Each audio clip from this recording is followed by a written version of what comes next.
Bueno, yo estoy feliz de tomarme este café contigo y quiero que empecemos como descubriendo y develando ese ser humano que hay en ti. Yo soy hijo de suizos. Mi papá y mi mamá son suizos, primera generación ellos en Colombia. Mi padre llegó de 20 años a Colombia a manejar una compañía. Lo mandaron desde Suiza a manejar una compañía que en ese momento tenía 4 o 5 empleados, y mi mamá llegó 3 años después. Y el día que llegó mi mamá se casaron y a los 9 meses nací yo. O sea, lo primero es, yo soy fruto de la noche de bodas. Exactamente. ¡Qué belleza! Digamos, mis padres viajaron mucho siendo jóvenes, hasta que yo tenía más o menos 6, 7 años, vivimos en Europa, volvimos, hasta que a mi padre se le presentó la oportunidad de manejar, ya de comprar una compañía en Colombia, una compañía que se llama Panalpina. Estudié en el Helvecia, ¿sí? Porque, o sea, éramos suizos, claro. Y vivimos en Calatrava, que queda al lado del Helvecia. Entonces, pues, de las cosas que yo me acuerdo de mi juventud es que a mí siempre me despertaba el timbre del colegio para ir a clase, por lo que quedaba tan cerca de la casa y siempre llegaba tarde a clase. Siempre me tenía una institución que se llamaba La Sabatina, que cuando uno tenía 5 retrasos lo ponían a ir a estudiar el sábado. Yo todos los sábados estaba ya clavado. Claro. Pero fue una infancia muy feliz, porque el barrio donde viví era un barrio cerrado, donde había 30 niños jugando, ladrones y policías jugando todo el tiempo. Llegaba uno, hacía las tareas en media hora de llegar del colegio y salía a jugar con todo el mundo. ¡Ay, qué belleza! Y hoy en día, pues,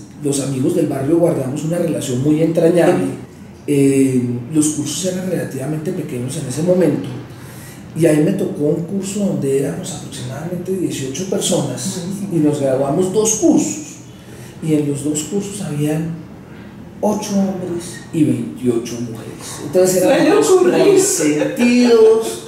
El paseo de sexo fue una delicia, no llegó a más detalle. Digamos que fue una infancia muy feliz, muy chévere, donde pues era jugar con los amigos en la calle. Y por otro lado, yo siempre fui el más pequeño del salón. Ah, sí. Pero en edad. En edad y en tamaño también, hasta el último año. A mí me cascaban. Sí, yo era chiquito que le cascaban pues muchas veces. Pero las amigas te protegían. Y las amigas, y me tocaba hacer alianzas con los grandes para que me protegieran. ¿Sí? Hasta cuarto bachillerato, y en cuarto bachillerato, porque en esa época era cuarto bachillerato, no era décimo. Que ya que sí me pegué la estirada, y ya después entonces me tocó a mí desquitarme durante 2 años. pero yo me gradué de 16 años. ¿Sí? Y durante el colegio siempre fui una persona muy enfocada hacia lo numérico. A mí me causaba en ese momento mucha dificultad las clases de español, las clases de literatura. Todo eso me causaba mucha dificultad, lo que hizo que pues, lo trabajé más duro y de alguna manera traté de compensar. Pero eso me llevó pues, a decidir estudiar ingeniería mecánica, cosa que yo creo hoy en día, mirando para atrás, que nunca debía haber estudiado. ¿Por qué? ¿Qué debiste estudiar? Porque me iba bien en física y me gustaba lo práctico. Entonces a uno le hacían los famosos test estos para saber de orientación profesional. ¿Sí? Y me decían que tenía que estudiar ingeniería mecánica. Y dentro de ti, dentro de mí yo no sentía que a mí me gustaba el contacto con la gente. Pero bueno, yo me presenté a los Andes. ¿Sí? Me fue muy bien en el examen de admisión, muy bien en el examen de admisión. Sí. Y llegué a la casa con mi examen de admisión feliz. Era el día del partido de Brasil contra Italia en el Mundial del 82. Me acuerdo que lo vimos todos en un televisorcito después del examen en los Andes, que perdió Brasil 3-2. Y mi padre me dijo: ¿usted quiere estudiar? Yo le dije: pues claro, por eso fui a los Andes. Me dice: pues se va para Suiza.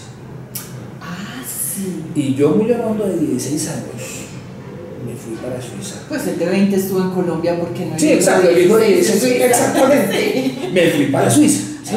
Pero pues aquí nosotros vivíamos en el hotel mamá y todo esto, y el choque allá es que la gente se gradúa del colegio de 20, 21 años. Y yo entré a hacer 4 y 5 años en ese momento hacen diferencia. Exactamente, yo entré a hacer un curso de nivelación en matemáticas para poder entrar, porque las matemáticas en Colombia eran muy atrasadas con respecto a Suiza, ¿sí?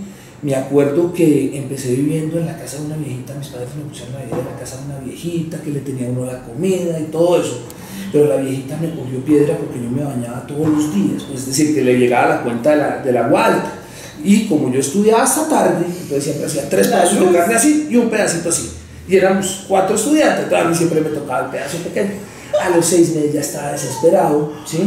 Y me fui de allá y conseguí un puesto en residencias estudiantiles. Ah, bueno, ¿sí? pues una experiencia. Una experiencia, pues, como de adaptarse y todo eso. Esa fue la época del desorden, la época donde, pues, uno estando en Suiza, solo 17 años, residencias estudiantiles, la época del desorden. La que no debía estar muy contenta era la mamá. Que pasó de ir a una abuelita. No, pues, se enteró que nos fuimos para allá, pero ella pensó que seguía el orden. Y bueno, pasé el preuniversitario, era un preuniversitario durísimo, porque pasaba el 10% de la gente para entrar a la universidad. Y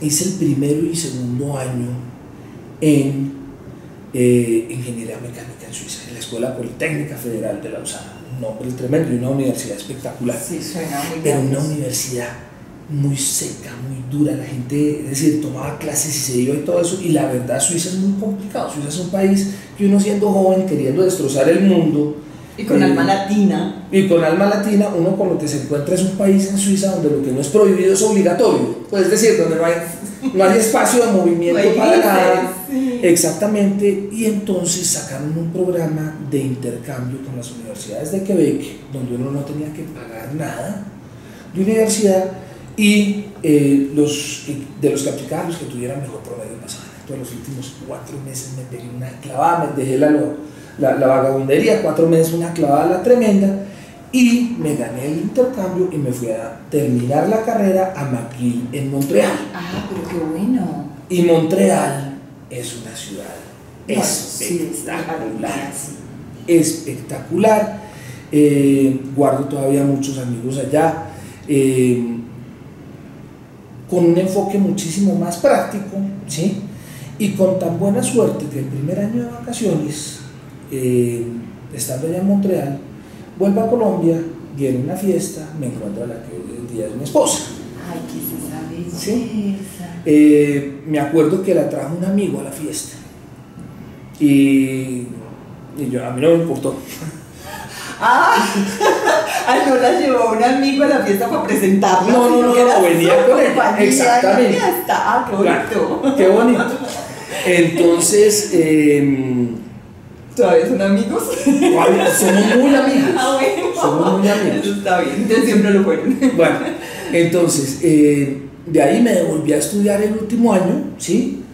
Y pues, por la que soy a mi esposa, yo tenía posibilidades de volverme a trabajar en Suiza, de quedarme a trabajar en Canadá, pero por ella me devolví para Colombia, ¿sí?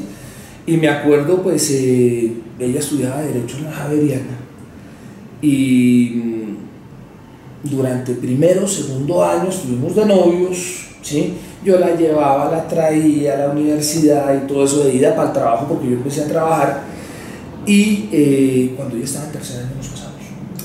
No terminó la carrera, o sea. Sí, terminó la carrera. No, pero casada. Casada, exactamente. Casada. A punto que me acuerdo el día del grado de ella, pues hicieron una recepción y todo eso, y un profesor, Rafael Nieto, el papá de Nieto, no había hoy en día el candidato, se me acercó y me dijo: oiga, mis felicitaciones por el grado, pero yo no lo he visto en clase. ¿Sí? Pensaban que yo era del curso, pues, de lo que andaba metido con ellos para arriba y para abajo. ¿Sí? ¿Eras uno más? Y nos casamos, ¿sí? Nos casamos, y como todo el mundo, arranqué una vida. Yo empecé a trabajar de ingeniero mecánico en la Westinghouse.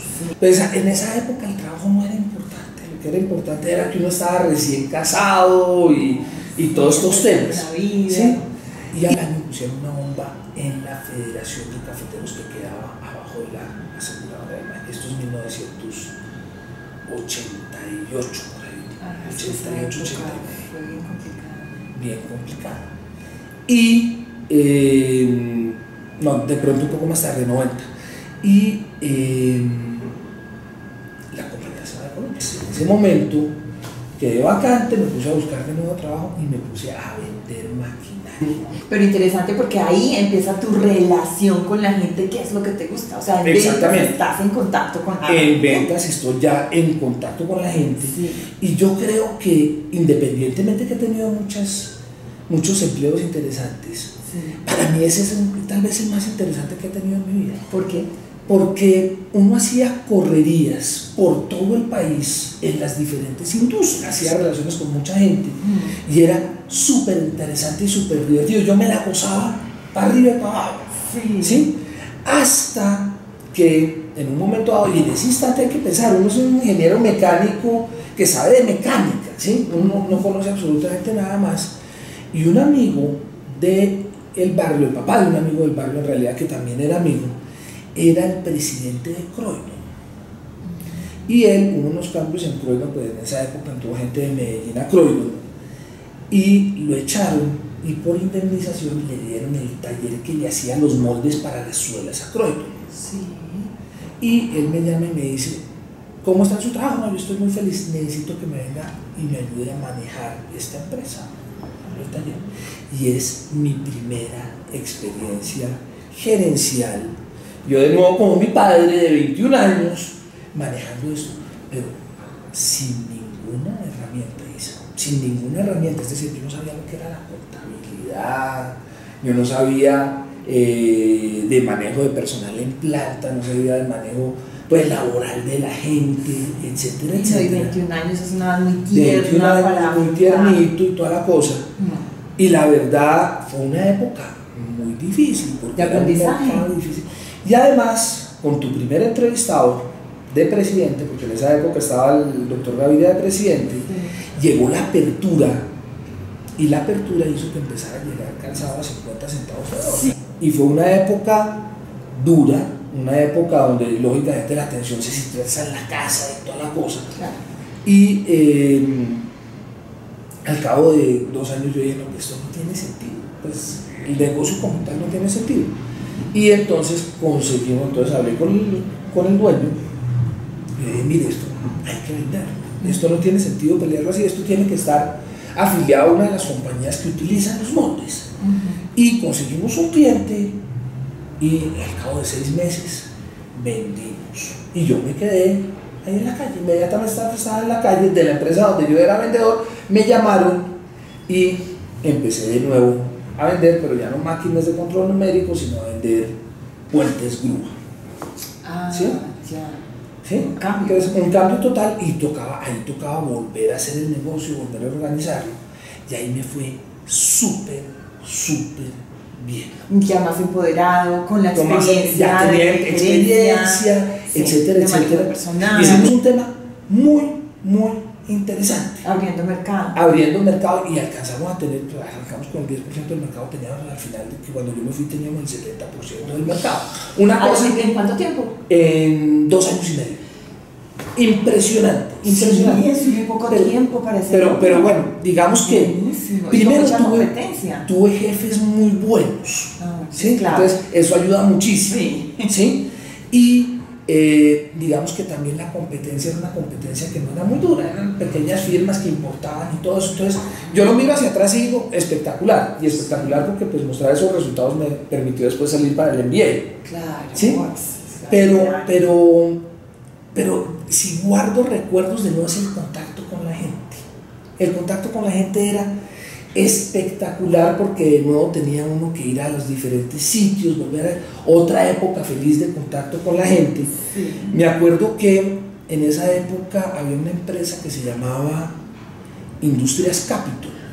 Sí, Industrias Capital eran autopartistas que le proveían partes a la Mazda y a la Chevrolet y a la Renault.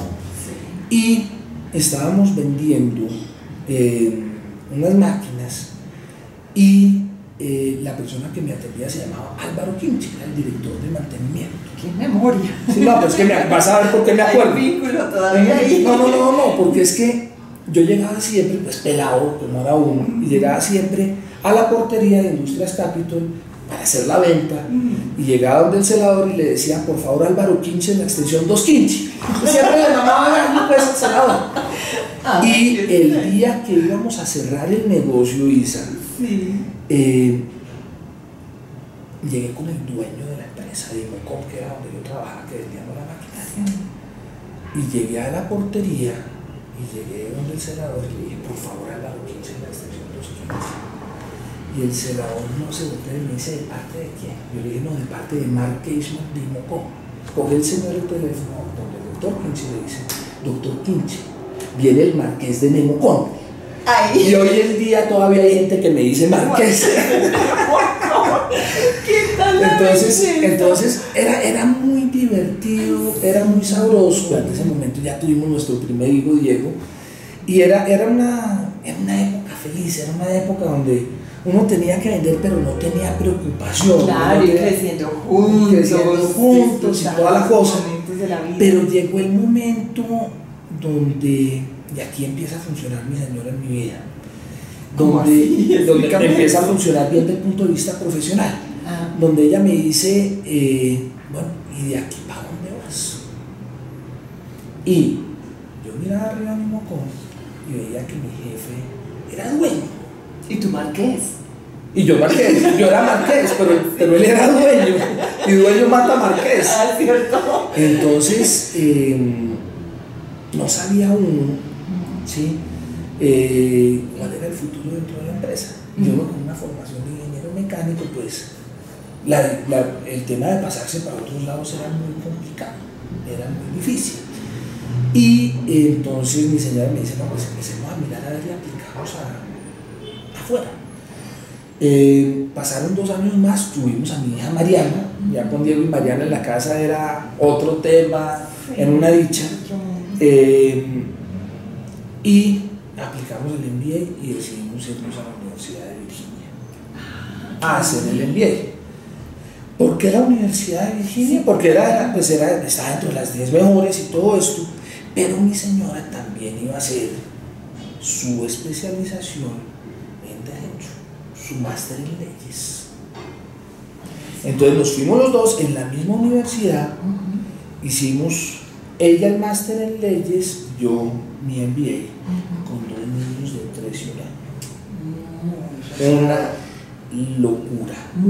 Entonces nos tocó aprender a organizarnos. Eso era, los horarios, uno escogía las clases no por las clases que le gustaban a uno, pues también por las clases, pero sobre todo decía que los horarios me permitan. Entonces el jueves por la mañana estudio para estudiar, el viernes por la mañana es mío para estudiar, porque tocaba estar con los niños.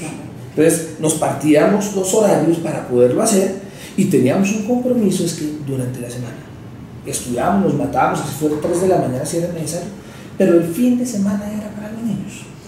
¿Cómo debe ser? ¿Qué edad tenían? No, 3 y 1 año. 1 año y 3 años, sí. Exacto. Sí. Y cuando fuimos a dejar la primera vez a mi hija al jardín, eso lloraba y lloraba y lloraba. ¿Y ustedes? No, calladitos después. Sí. Pero fue una época muy dura. Donde uno aprende que es vivir sin dormir. Le toca a uno organizarse, y yo creo que eso fue lo que más nos ayudó de esa época, tanto a ella como a mí. Nos organizamos y empezamos a ver la vida de una manera distinta, ya nos pusimos serios. Ahí se fue acabando la juventud para empezar a llegar a la madurez. Es que yo ya me fui como enfocando como en mi estilo, ¿sí? Como a identificar. Exacto, es decir, ¿y cuál era? Yo conozco muchos líderes que son líderes carismáticos, que tienen la fuerza de la personalidad que se impone. La línea mía es más por el lado de, digamos, del tesón y de la rigurosidad. Yo creo que las cosas salen en la vida gracias al tesón y la rigurosidad, mucho más que aquellas características que uno cree que son como medio mágicas, que esta persona tiene un aura, que esta persona tiene un liderazgo especial, etcétera, etcétera. El tesón y la rigurosidad, unidos con el buen trato de la gente, con la gente llegarle bien, pienso yo que es el éxito para la mayoría de los líderes. Cuando uno mira a los grandes líderes, ¿sí? Y las personas que me han inspirado, tienen eso, tienen rigurosidad y no abandonan. Es decir, no abandona la rigurosidad para sacar los temas adelante. Sí, es cierto, Sí. pero también debió sumar el momento de la vida, el hecho de tener que asumir una responsabilidad tan importante como lo es un MBA con niños pequeños, en un país distinto. Claro, entonces, claro. tanto lo personal como lo profesional. El tiempo no existía y uno tenía que ser muy eficiente. De otra forma, no lo De otra logra. forma. No lo Exactamente, logra. exactamente. Y yo me acuerdo de que muchos días, ¿sí? Llegaba uno con multas a la casa porque tenía que salir corriendo a la universidad a recoger los niños mientras el otro estudiaba y entonces se pasaba el límite de velocidad y lo paraban a uno. Mejor dicho, eso fue una época, pero una época tan divertida, tan divertida. Y lógicamente eso le abre a uno el mundo. Y seguramente siempre fuiste así, o sea, es una característica de personalidad que ahí se potencializó. Ahí se formó y ahí en adelante, más evidente. digamos que el estilo de dirección ha sido muy en ese sentido. Después del MBA hicimos el paseo más rico del mundo, que fue que nos bajamos el Gran Cañón en rafting para pasar todo el tema, y llega la hora de empezar a trabajar en Estados Unidos, porque le dan a uno la visa de Estados Unidos y nosotros dijimos, no, pues quedemos acá un reto. Y escogimos como empresa para trabajar una empresa tristemente famosa de Houston llamada Enron. Primero, mi señora terminaba su maestría más tarde que yo, 6 meses más tarde. Entonces empecé trabajando alrededor de 8 meses en Washington con Enron haciendo lobby. Pero lobby de alto nivel,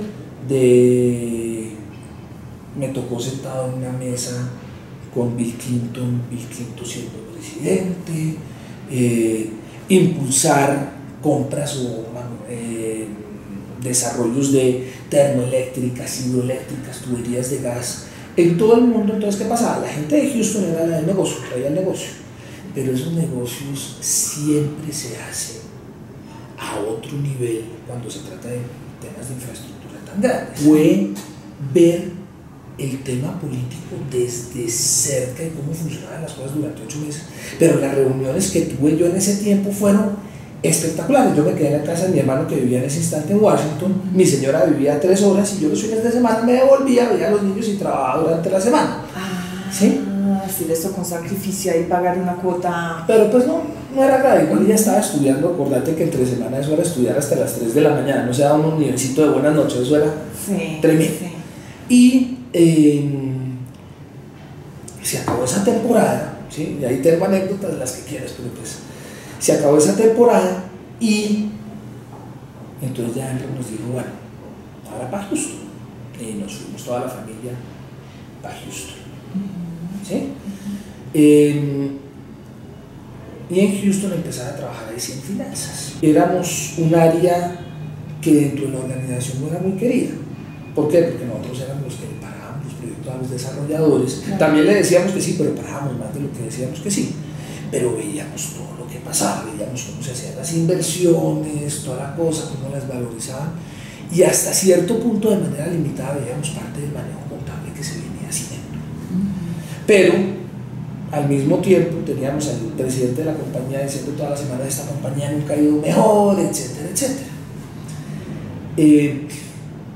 Después me sacaron del programa de rotaciones Greg Piper, que era un managing director, pues, que después se volvió CEO de unas compañías de Enron.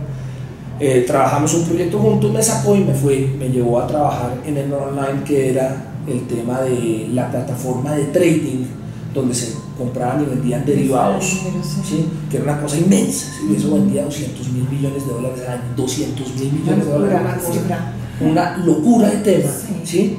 Y pues yo empecé a trabajar allá, feliz trabajando allá, y el precio, y empezaron los escándalos del precio de la acción cayendo.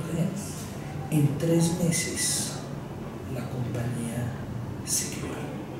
En 3 meses. Yo me acuerdo con la señora en Houston. La señora no estaba muy feliz en Houston, a ella le tocó duro por la conseguida de trabajo en Houston, porque ella, siendo abogada, no podía ejercer como abogada en Texas porque le tocaba pasar el bar de Texas. Entonces le tocaba trabajar, ¿no? Le tocaba trabajar como abogada, pero en la sombra. Entonces pues para ella era duro. ¿Sí?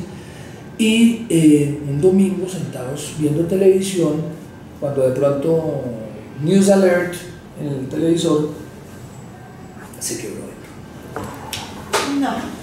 Se quebró Durísimo. Durísimo. Se quebró Enron. Enron me debía a mí alrededor de $600.000 entre bonos, cuentas, etcétera, que me dio, y se lo llevaron todo. Nos dejaron en la quiebra. Pero los primeros que protegen son a los empleados, ¿no? En Estados Unidos no es así. En Estados Unidos te dan $3.500 y te vi. Ay, no puede ser. O sea, ¿qué capitalizaste ahí? Experiencia. ¿Qué capitalizaste Nada ahí? más. Sí, el poder ejercer en lo que te gusta, como cuando estabas haciendo lobby y eso. Y en esa época mi suegro estaba también como enfermo. Entonces mi señora, los incentivos de mi señora de devolverse era todo. Todos. No, ¿sí? pero sí, claro. Y aprovechó la ocasión y un día me miró a los ojos y me dijo, yo me voy para Colombia, ¿vienes? Ay, yo me voy. Yo me voy para Colombia, ¿vienes? Alcancé a pensar en preguntar si se iba con los hijos y después me arrepentí. Y arrancamos, y arranqué para... Ah, sí, no, pero muy arrancamos para Colombia. Sí, con la idea de que aquí íbamos a llegar, íbamos a conseguir el puesto, pues no era tan fácil, es que llegar acá tampoco es tan fácil. ¿Sí? Y... ¿Era de qué año? Esto estamos hablando de 2002, ya hemos caminado. Sí. Ya hemos caminado, ya yo tengo para esa época 2002, miércoles, desde 37 años. Bueno, pero todavía chiquito. Todavía chiquito, sí, pero digamos... Y ya habías afrontado cosas... Ya había afrontado, y el cargo que yo tenía en Enron ya era de responsabilidad. El día que se quebró Enron, al día siguiente, otra anécdota interesante, pues eso era un desorganice tremendo, nadie sabía, pues todo el mundo fue a la oficina a ver qué pasaba el lunes, ¿sí? Y el jefe mío llegó y me dijo, mire, usted tiene tanta gente, ¿sí? Hágame el favor, estas son las instrucciones en una fotocopia de una hojita escrita a mano, ¿sí? Que decía básicamente, sáquele la dirección del domicilio, léale este pedacito diciendo que ya se acabó la empresa, que no sé qué, que queda despedido, que lo contactarán de tal lado para los pagos y lo que tenga pendiente. No más. Eso era en todo lado la feria de las chucherías, pues los esferitos de Enron y todo eso, todo el mundo andaba cogiendo por todo lado esa cosa. Era una locura y me dijeron, bueno, su gente por favor sáquela. Pues yo lo senté con su cajita. Con su cajita, gente llorando, gente que había puesto toda su pensión en acciones de Enron. Me acuerdo la secretaria nuestra, él le sacaba uno las lágrimas, ver la pobre gente que había puesto todos sus ahorros ahí. ¿Sí? Impensable, sí. Impensable. Y después yo pensaba, no, pues aquí me dan por lo menos un ratico para yo organizarme, porque pues si me están poniendo a sacar la gente es que no me van a sacar la gente. Pues saqué a la gente y me sacaron a mí igual, y listo, y salimos con la cajita para la casa, ¿sí? Salgan a vender la casa, los carros, absolutamente todo. Sí. Y un comienzo, ¿no? Exactamente, un comienzo de nuevo. Y llegamos acá y fueron 6 meses con la señora, los 2 hijos, en un cuarto de la casa de mis papás. Vacíos. Fuerte. Y empecé a trabajar ahí en banca de inversión. Aquí, pues, banca de inversión aquí la verdad no existe, en consultoría financiera, ¿sí? Con Juan Esteban Calle, que fue después mi jefe cuando yo estaba en UNE, porque él era el gerente de PM. Sí. Entonces nos asentamos acá, empezamos a trabajar, fuimos comprando el carrito, como arrancar de nuevo, volver a arrancar de nuevo, ¿sí? Y lógicamente una lucha pues así con la señora, los dos dando para adelante. Mi hijo llegó al colegio y no hablaba francés y lo metimos a la iglesia. Entonces le tocó sobre la marcha con la ayuda de mi mamá aprender francés, le tocó durísimo también la adaptación. Claro. ¿Sí? Entonces fue una temporada dura, para pero todos. fuimos saliendo. Pero eso forja carácter, ¿no? No. ¿Tanto? Y además, digamos que yo ya estaba pensando, después de lo que me pasó en Enron, yo de ahora en adelante voy protegido. ¿Sí? Entonces, trabajé en banca de inversión 2 años y medio, los socios se pelearon, ¿sí? Y yo decidí, con el socio que quedaba, yo no trabajo, y salí de allá y voy a buscar trabajo. Pero los clientes me empezaron a llamar de la banca de inversión y me dijeron, bueno, hace esto. Que eso es muy bueno, ¿no? Yo empecé a vender empresas durante 6 meses, pero me llamaron y empecé a trabajar en Telefónica. En ese momento Telecom, ¿sí? En la época que estaba arrancando. Y digamos, la compañía muy desordenada y todo al principio. Entonces pues uno trabajaba, pero era como un emprendimiento y toda la cosa. Yo la verdad no estaba muy convencido de estar trabajando ahí, pero es el sitio donde más tiempo he durado en la organización de Telefónica, que duré prácticamente unos 6, 7 años. Ah, bueno, eso es un tiempo importante, pero porque no estabas convencido. Esos son retos, ¿no? Eso... Sí, pero no veía lo que veía nosotros, pues no le sacaba tanto gusto, ¿sí? Es decir, finalmente, si uno se pone a mirar Telefónica es una organización muy política, al fin y al cabo es del gobierno español, aquí Telecom era del gobierno, los temas se manejaban y la verdad pues habían cosas con las que uno no se sentía tan a gusto, pero duré muchísimo tiempo ahí. Sin embargo, yo seguía haciendo mandatos de banca de inversión. Mientras estaba trabajando, yo llegaba a las 6 de la noche y le hacía. ¡Ay, qué belleza! Y le hacía y... Tenacidad, rigurosidad. Tenacidad, rigurosidad y metiéndose por ese lado y el contacto con la gente. ¿Por qué? Porque eso me permitía también, en vez de estar trabajando dentro de la empresa, tener contacto con gente del exterior. Yo ahí hice la valoración y venta de Agilis, hice la optimización de la venta de seguros agrícola, de Banco Superior, todo eso estando trabajando al otro lado como persona natural, todas esas cosas seguía haciendo mandatos, eso entre otros, ¿sí? Alcancé a hacer como 20 empresas, a hacerles cosas. Y grandes, empresas importantes. Y grandes, empresas importantes, pero era mi emprendimiento y eran mis cosas, y lo hice hasta que empecé a trabajar en UNI. Ahí ya no te daba. Pues que allá, sí. Y además el hecho de que tenía un cargo público no le permitía a uno hacer esas cosas, allá sí, todo. Sí. Yo también estuve trabajando 4 meses en unas vacaciones en una compañía de biotecnología. ¿Y cómo? Sí. ¿Y en qué momento de la vida? Cuando terminé el MBA. Ah, sí. Cuando terminé el MBA, antes de entrar a Enron, fueron 4 meses trabajando en una compañía de biotecnología, donde pues hablaban del aparato de Golgi, de la cédula, yo no entendía nada y toda esa cosa, pero pues en la parte financiera también de adquisiciones y toda la cosa. Si yo miro mi vida de para atrás, ¿sí? Una de las cosas que siempre yo he creído que es importante es uno ir cambiando de sector donde está trabajando. Uno la mitad del tiempo la pasa en la oficina. Lo que pasa es que en la medida en que uno siga con esos 3 pilares, la rigurosidad, la tenacidad y el trato a la gente, entonces uno va pudiendo aplicar lo mismo en diferentes sectores y por el sector que va pasando uno va aprendiendo. ¿Sí? Por ejemplo, aquí me estoy saltando toda la estrategia de comercialización de inmuebles que tenemos en Numanza en este instante es digital. ¿De dónde sale eso? Cuando yo llegué estaba en Los Pinitos lo digital.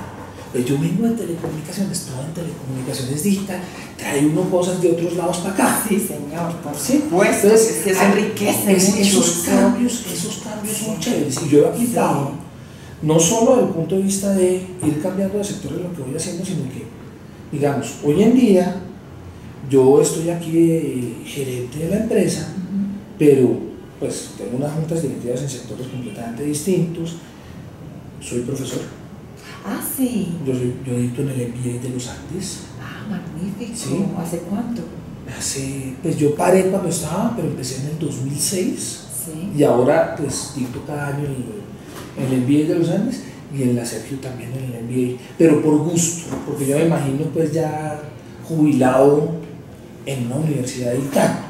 ¿Te imaginas o no te imaginas? Me imagino. Ah, sí. Me imagino. ¿Sí? Es que la academia, la academia tiene su tema, pero al mismo tiempo toda la semana escribo una columna de La República. Entonces, me gusta hacer diferentes cosas. Necesito exacto. Y en cosas que construyen. Pero pues no es tanto el estar ocupado, uno se ocupa en la casa también. Sí. Es el tema de forzarse un poco esa tenacidad metida en diferentes aspectos de la vida. Sí, en cosas que construyen. En cosas que construyen, exactamente. Y en Telefónica, aprendí otra cosa que me sirvió en toda la vida. Y es que cuando llegaron los españoles, que compraron los españoles Telecom, nos tocó montar lo que llaman el control de la empresa, que es el control de principio a fin, desde lo financiero y lógicamente pues con indicadores operacionales de la compañía. Sí. De manera que uno podía entender la compañía cómo estaba con respecto a sus metas, cómo iban dando en cada una de las líneas de negocio, cuáles eran los problemas. Y eso le permite, ese es un skill set que yo diría que cualquier gerente tiene que aprender. Y es cómo controlar una compañía desde lo financiero, porque eso lo aplicas en cualquier compañía. Y eso me lo enseñaron los españoles. Eso fue muy importante porque después, cuando me fui para UNI no tenía eso montado. Y eso nos permitió mejorar los resultados de UNI tremendamente. De nuevo, rigor en el tema, rigor en el seguimiento de las compañías, montar los procesos apropiados. No ser el líder inspirador que sale necesariamente en el periódico constantemente, porque qué persona tan brillante y qué persona con esta aura y todo esto, sino ser la persona que aplicando metodologías, procesos, permite que la gente pueda hacer su trabajo y pueda hacer que la compañía funcione. Y las grandes compañías funcionan así. Uno mira todas las grandes compañías, ese skill set de los administradores, de poder controlar la operación, poder saber qué está pasando, porque lo están midiendo con rigor, ¿sí? Y tomar decisiones de manera coherente, ¿sí? Es lo que hace que las compañías surjan. Y es que se cree valor. Y hay algo como si el camino estuviera tan trazado, tan claro, que cada experiencia profesional te ha aportado ingredientes para lo que viene después. Que lo has Yo creo que eso termina siendo mucho el destino, pues, sí. y los temas que me han servido, ¿sí? Sí. Pero digamos que las experiencias sí se han alineado, o de pronto uno lo puede mirar de otra manera. De acuerdo con las experiencias que uno va teniendo, uno va adquiriendo cierto bagaje que le sirve para ciertas cosas y uno se enfoca hacia esas cosas hacia el futuro. También es ¿sí? Bueno, entonces en Telefónica fui controller del corporativo, después me pasé a Movistar de director de estrategia comercial y llegó el momento donde ya no daba más el tema y me fui a TGI, el antiguo Ecogas, de prácticamente vicepresidente de estrategia y nuevos negocios, sí. De TGI. A otro sector y otra empresa bien. A otro tema completamente distinto. Sí. En TGI, digamos que, pues no se alcanzó a hacer mucho porque eran 6 meses, porque al cabo de 3 meses ganó Petro la alcaldía de Bogotá y TGI es de la empresa de energía de Bogotá. Entonces nos empezaron a mandar la gente del empalme de Petro y la verdad es que uno se asustaba. Y había líderes magoñistas que venían a hacer el empalme de la administración de la compañía, que era del distrito capital. Entonces inmediatamente vi eso y dije no, otra vez no. Y me puse a buscar y de ahí salió la presidencia de UNI. ¿Sí? Que me acuerdo, eso fue bastante simpático porque estábamos de viaje en Europa. Mi hija estaba haciendo un intercambio en Francia en ese momento. Íbamos viajando, nosotros cogimos el vuelo hasta Barcelona y ahí alquilamos carro para irnos al sur de Francia donde estaba ya quedados. Y debían ser como las 10 de la noche, estábamos manejando cansados después del vuelo, como a 1 hora de viaje, y entró la llamada. Y la llamada era de Iván Gaviria, a quien yo había conocido por los mandatos de banca de inversión que había hecho anteriormente, porque yo estuve metido en el tema de la FLA, de la fábrica de licores de Antioquia, cuando se trató de vender, y también estuve metido en la estructuración del Metro Plus en Medellín, por factores circunstanciales. Y cuando la FLA, el gobernador era Aníbal Gaviria. Entonces pues, él tenía referencias mías, y él acaba de escoger a Juan Esteban Calle, de gerente de PM, que sabía que yo pues conocía de telecomunicaciones y necesitaba una persona para uno. Entonces pues, ahí empezó el tema y ¡pum! Salió la presidencia de UNI justo en el momento de eso, cayó del cielo. ¡Qué maravilla! Cayó del cielo. Y cuando has tenido esos momentos de quiebre, cuando las cosas no te han salido como se esperaba salieran, Emocionalmente, ¿cómo lo superas? ¿Cómo lo manejas? Uno no se echa la culpa, uno asume sencillamente, esto es dentro de mis imperfecciones, tengo que mejorar, hecho para adelante. ¿Y cuando dependes de factores externos? Cuando depende uno de factores externos, mira, a ver si meterme en esto, me voy a meter. Cuando nosotros estábamos haciendo la fusión de UNI, eso fue un proceso supremamente complejo. ¿Por qué? Porque teníamos que mejorar el Evita para que nos pagaran mejor la compañía, muy rápidamente. Y teníamos que hacerlo antes de las elecciones presidenciales, es decir, teníamos 2 años y medio, porque en un ambiente de elección presidencial hacer una transacción es muy difícil. Y al mismo tiempo teníamos que conseguir el comprador y hacer todo el proceso de negociación con sindicatos en contra, enemigos políticos del alcalde que hicieras lo que hicieras iban a echarlo en contra, con unos procedimientos supremamente consejos que lo hacían pasar a uno por el Consejo de Medellín, y con un tema que nunca pensamos, con la competencia también, digamos que no le gustaba. ¿Por qué? Porque se iba a crear una tercera empresa fuerte de telecomunicaciones y eso era una amenaza para ellos. Y en el mundo nuestro, donde pues las conexiones no solo son formales, sino hay conexiones informales también, pues mucha gente se conoce dentro del medio de las comunicaciones, está en el sector público, está en el sector privado. Entonces, estoy tratando de ser bastante, suficientemente bajo, ¿sí? Entonces, cuando nosotros empezamos a hacer el proceso de fusión, pues nosotros teníamos en nuestra mano conseguir el comprador, negociar con él y ir llevando las cosas. Pero empezamos a tener resistencia desde algunos altos funcionarios del Estado para que se diera la fusión. ¿Sí? Una influencia que uno no controla, como dices, un factor externo, y en un momento el tema se nos iba a desbaratar.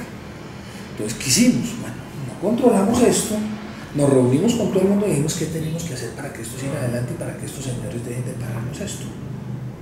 Teníamos una aprobación de la NTV, que era una aprobación de rigor para poder hacer la fusión, que lo sacaron durante 6 meses del orden del día de la Junta Directiva de la NTV.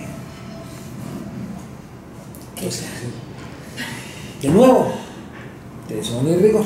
Sentémonos a ver, hagamos el mapa de cuáles son las personas que pueden estar pagando esto, cuáles son de cada una de las debilidades, las fortalezas. Mire, mire, ¿qué vamos a hacer? Sí. Y lógicamente con todo el apoyo, ahí nos ayudó ProAntioquia, nos ayudó, pues, es decir, era un tema de región. ¿Sí? Entonces, ante esos temas, cuando los factores externos le dan a uno duro, pues uno lo único que tiene que decir, oiga, sí, estas cosas pasan y siga adelante, y siga empujando. Pero el problema es que si uno se cree que no, es que a mí me pasan esto por factores externos, yo soy tan grande, tan bueno, tan poderoso, ¿sí? Que estos son los factores externos, uno termina no actuando al respecto de esas circunstancias. Sí. Y yo sí creo, y por eso pues, pienso que es el camino que he seguido, que ese es el camino que deben seguir los grandes líderes, que han seguido los grandes líderes. ¿Te has permitido sentir miedo? Sentir miedo muchas veces, claro, eso es absolutamente humano. A uno le llegan los miedos como un mecanismo que lo hace a uno mover. El miedo lo hace a uno mover, ¿sí? Ahora, los miedos son, mientras uno se mueve, apenas uno se empieza a mover, ya el miedo se cambia por impulso, por movilidad. ¿Sí? Cuando obtienes un logro, sí lo ves como tal y te premias de alguna forma. Claro. Como el viaje que hiciste. No, claro. No, claro, cuando uno hace un logro uno lo premia. Pues yo terminé lo de uno y yo dije, pues primero terminé con la atención en 160, 110 del tema. Ay, ¿sí? Sí. Pero terminamos con el tema y con mi señora dijimos, nos vamos a tomar un año sabático. Un año sabático. ¿Por qué? Porque ya, pues ve uno que logró una meta y tiene que coger impulso para seguir empujando. Ajá. Pero con la idea de tomarlo para tomar impulso. ¿Sí? Sí. Por eso a mi hijo me decía el otro día, él se acaba de graduar de economista en los Andes. ¿Sí? y me decía, quiero hacer la maestría. Yo le decía, ¿para qué va a hacer maestría ahora? Espérese unos añitos, que el impulso se le vaya perdiendo, ¿sí? que uno esté ya un poco cansado, ¿sí? Y haga la maestría en ese momento, que es una manera de coger impulso. La maestría no es solo educación, la maestría también es una manera de hacer un alto en el camino y coger impulso. Pues él, recién salido de la universidad, no necesita coger impulso para nada, tiene todo el impulso ya. Todo, ¿cierto? Exactamente. Sí, es cierto. Y eso lo combino un poco, lo que te acabo de decir, lo combino un poco con el hecho de que nadie es tan bueno ni tan malo como cree, ¿sí? Uno ve últimamente, y eso pues lo he tratado de reflejar en las columnas que escribo, que, no sé, están los que hablan del presidente, los que hablan del expresidente, y los unos dicen, este es el mejor y este es el peor, y los otros dicen, este es el mejor y este es el peor. Y no, así no es la vida. En la realidad nadie es tan bueno ni tan malo. Lo que es tan bueno o tan malo son los sentimientos que puede tener la gente por ellos. Pero la gente es mucho más normal, y lo que hace los eventos de la gente son mucho más mundanos que lo que la gente presenta. Lo que pasa es que estamos en una sociedad que le gusta ver esos eventos que no, que yo iba por la calle, vi a esta mujer a 25 metros y quedé flechado de una, ¿sí? En la fiesta, acuérdate. En la fiesta, sí, pero eso fue con tiempito, ¿sí me entendés? Pero las cosas pasan por procesos mucho más mundanos que lo que uno quiere ver, y por lo tanto lo que le entrega a uno la sociedad le entrega a uno la imagen del líder, que es algo que uno dice, no puede ser ejemplo mío porque es que ese señor es tan tremendo, mire lo que ha hecho, ¿sí? O la imagen de la persona malvada, yo nunca voy a ser como esa persona porque es que ese es malo, de verdad, yo no podría ser malo.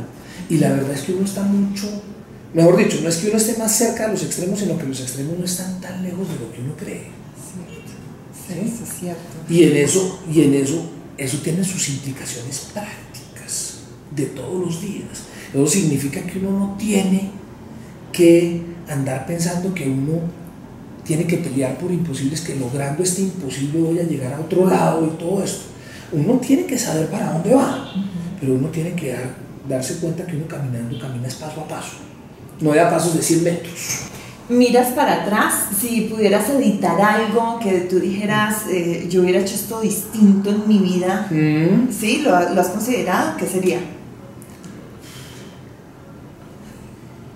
Muchas cosas, sobre todo, digamos, uno siendo joven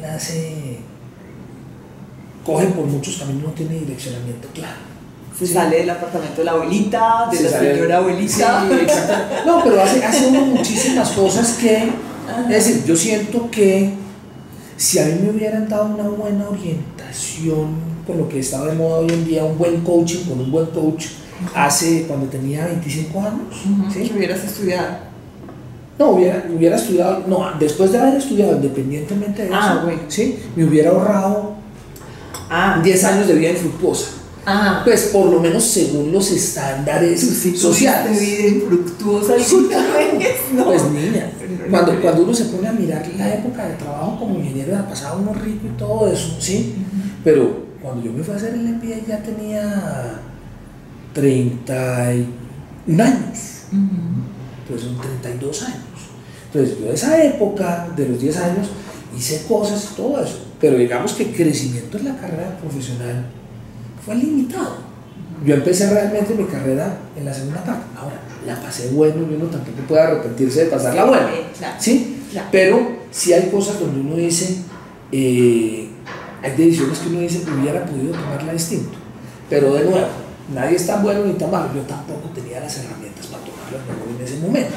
Si con todas las herramientas que tienes hoy tú pudieras tomar la decisión profesional de tu vida, que ya lo has mencionado, de orientación vocacional, ¿cuál sería? Hoy estoy absolutamente feliz acá, estoy aprendiendo algo nuevo, estoy creciendo una organización que es absolutamente sana, porque es que también hay un tema, es decir, esos ánimos y ese rigor y esa tenacidad depende mucho de quien uno esté rodeado, ¿no? Sí. ¿Sí? Sí. Y yo en este instante, afortunadamente, en mi familia pues tengo allá el ancla tierra, que es la señora que cada vez que hay cualquier lío, ella está ahí. Qué coequipera. Entre otras, ella es mucho más dura que yo, desde ese punto de vista. Sí, es posible Ella es, no. mira, ella es abogada, como te dije, su especialización. Trabajó para el Banco Mundial en firma de abogados en Estados Unidos, vino acá, fue la asesora de cabecera del superintendente financiero y todo eso. Y un día me llevó, ya teniendo su oficina en la séptima con 72, teniendo su oficina de abogada, un día me llevó y me dijo, me cansé de esto. ¿Así? Sí. Voy a ser artista. Yo hoy en día es artista y hace exposiciones en todo el mundo. ¿Qué es esa belleza? ¿Y artista cómo? Ah. Y ahora en Arbo, hay que entrevistarla. ¿Y de verdad? Ella es artista. Es escultora, pintora. Hace pintura, instalaciones, mira. Ay, claro. Pintura, instalaciones, diferentes temas. Y vive feliz con su rollo. ¡Qué magnífico! Sí, feliz con su rollo. Entonces, eso también le ayuda a uno cuando uno tiene gente de esas características alrededor. Sí. Sí, eso le ayuda a uno. Por eso y esto es un tema que yo le hablo mucho a mí, cuando escojo una empresa para trabajar, no se fije en el nombre, no se fije en lo play que es la empresa, sino fíjese en dos cosas. Primero, qué tan buena, de corazón, no necesariamente de casa, qué tan buena es la gente que trabaja ahí. Porque si usted tiene gente buena y trabaja con gente buena, le es fácil empujar. Si usted trabaja con gente que no es buena, le es difícil empujar, le es difícil salir adelante y hacer cosas. Sí. Y lo segundo, que siempre le digo yo no sé si tú has oído hablar de la matriz de BCG. BCG, el punto de interrogación, la estrella, la vaca y el perro. Sí, ¿te acuerdas? Sí, me acuerdo ya. Uno debe clasificar las empresas cuando uno escoge una empresa para trabajar, tiene que calificarlas así. Sí. Una cosa es trabajar en un punto de interrogación, que es una empresa donde está trabajando, donde uno va a tener funciones de emprendedor. ¿Sí? Es que eso te iba a decir. decir. Que le toca hacerte a uno de todo, que a mí me tocó pues con la famosa empresa esta de moldes. Sí. Otra cosa es trabajar en una empresa estrella, como lo fue Enron durante mucho tiempo, que ahí mandan los comerciales, ¿verdad? Que son las empresas que están creciendo, nosotros, el Google de hoy en día, somos los mejores, etcétera, etcétera. Otra cosa es trabajar en una empresa vaca donde mandan ¿quiénes? Los financieros, porque el mercado ya no crece, pero yo tengo una buena participación, sáquele plata a la empresa.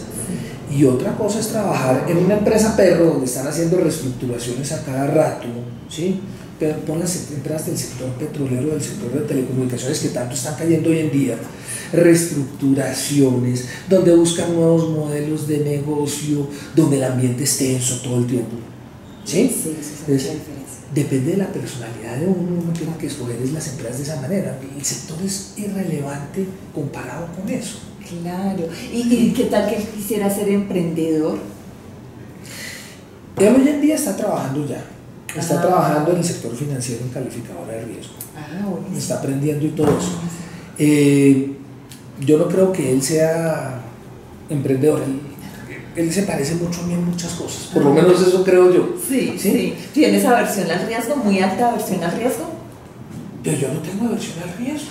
¿No tienes aversión al riesgo? No, pues mira, ¿de dónde aversión al riesgo cambiando de sector cada 3 años? Yo pienso que el riesgo es un concepto de nuevo sobrevaluado. Cuando yo escucho la palabra rigor de manera repetida en nuestra conversación, pienso, ¿en algún momento te has reventado? ¿Tanto rigor te ha reventado?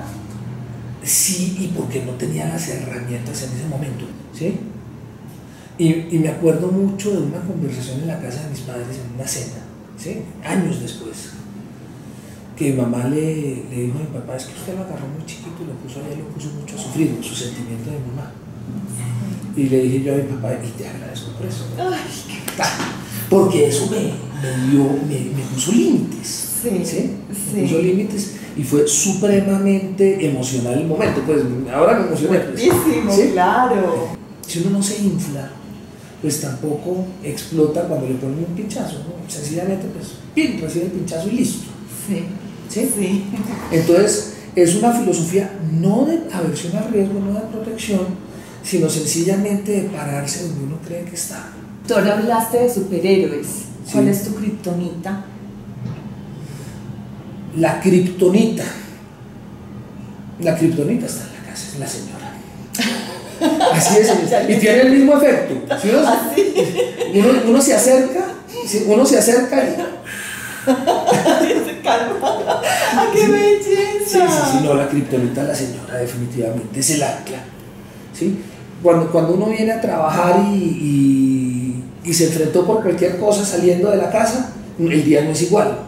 Nunca lo será. Nunca es igual, exactamente. Es tu kriptonita, claramente. Sí, pero es una kriptonita positiva, ¿sí? Sí, y rosadita. Sí, exactamente. Amena. Cuando hablas de proyección, ¿qué sigue en tu camino? He hecho cambio últimamente en muchas cosas. Digamos que después de lo de Herman empecé a dictar clases y todo esto. Ahora estoy metido en más temas sociales, estoy escribiendo la columna y todo eso. Yo creo que con el tiempo uno va sintiendo que la creación de valor no está por medio de las empresas, sino que hay otras maneras de crear valor, ayudar a la sociedad a medida que uno se va acercando a la muerte, porque pues, con los impuestos es lo único que no se puede evitar. Uno cada vez tiene que estar recibiendo más feedback o respuestas positivas del entorno, ¿sí? Entonces cada vez tiene que estar más cercano a la gente. La figura, a mí ahí sí me funciona ahí la figura del abuelito que todo el mundo quiere, la figura de la persona cercana a la gente, etcétera, etcétera, que pasa a ser un poco menos, a empujar un poco menos y a enfocarse más en la calidad de las relaciones, o a poner como factor primordial la calidad de las relaciones que hay con la gente. Y por eso cuando te digo yo quisiera terminar dictando clases, pues eso también es enfocarse hacia la calidad de las relaciones con la gente. ¿Cuál es el mejor consejo que has recibido y cuál sería el mejor consejo que darías si te gustan los consejos? Depende a quién, para empezar.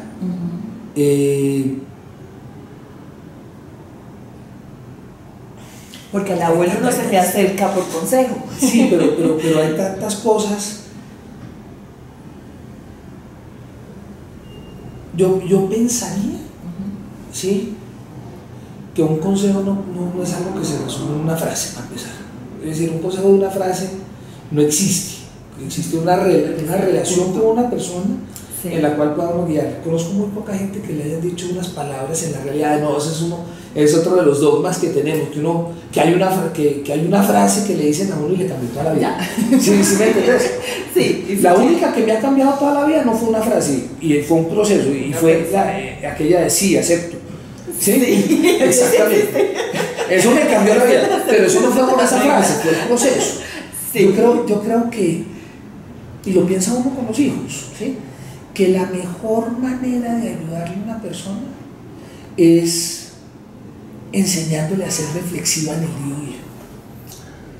Reflexiva en el día a día, y eso le aplica para muchísimas cosas, porque cuando uno es reflexivo, entonces se le empiezan a abrir cantidad de posibilidades, no dejar que la vida lo lleve a uno, sino llevarse uno por la vida, ¿sí? Pero eso es un proceso de charlas, ni siquiera de palabras, muchas veces mucho más de ejemplos, de que le vean a uno, uy, ¿por qué hizo esto?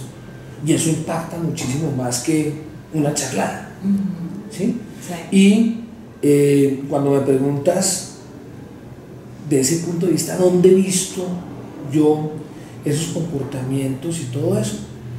Yo diría gente con la cual he trabajado, ¿sí? Digamos, con Juan Esteban Calle hemos sido muy cercanos y creo que nos identificamos en muchas de estas visiones de la vida, y por eso hemos sido muy cercanos. Es más, como yo pienso, una retroalimentación mutua que tenemos al respecto. Tuve un profesor en la universidad en Canadá que se murió mientras yo estaba estudiando, mientras estaba tomando clase con él, John Cherna, un señor de Checoslovaquia, que hicimos una amistad muy, muy entrañable, ¿sí? Y era de aquellas personas cercanas, pero absolutamente el tipo sabía para dónde iba, y cada acción que la iba tomando, reevaluando, siendo reflexivo sobre dónde iba en ese proceso, ¿sí? Entonces, es muy distinto eso, pienso yo, al ideal de la persona que la tiene toda clara y yo voy para allá. No, no, no, esto es el hecho de ser reflexivo me lo enseñó de pronto él en primera instancia, ¿sí? Y fue una relación de 3, 4 meses siendo el uno de él. ¿Cuál es tu verdadero sentido de existencia? Yo creo que finalmente es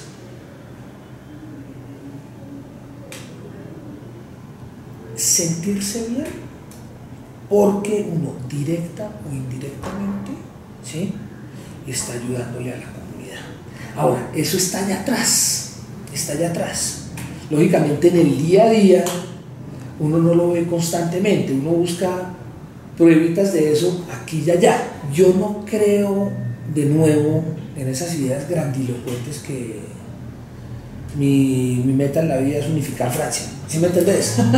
Sí. Yo creo que las metas tienen que ser mucho más personales. Sí, más al alcance. Más al alcance. ¿Y qué debería decirse, Marc, el día de mañana? ¿Qué te generaría como plenitud, como esa sensación de que logré mi objetivo en la vida? Porque dejas una huella. ¿Cuál es esa huella? ¿Qué es lo que quieres que tu descendencia, por ejemplo, como te recuerde? Sí, no, pues mira, lo primero es, y esto también es una interpretación muy personal. Sí. Yo me imagino que cuando uno está en su lecho de muerte, porque eso no, desde que leía a uno Miguel de Unamuno, pues no se le olvida, eso me marcó mucho en la infancia. Sí. Cuando uno está en el lecho de muerte, ¿sí?, cuando uno se le va la chispa, en el momento en que se le va la chispa, que la luz se lo lleva a uno, ¿sí?, dependiendo del estado de ánimo y de la tranquilidad que tenga uno en ese momento, ¿sí?, es cómo va a pasar de ahí en adelante. Es una visión muy personal, ¿sí? Sí. Muy interesante, una conversación genial. Esto es Un Líder.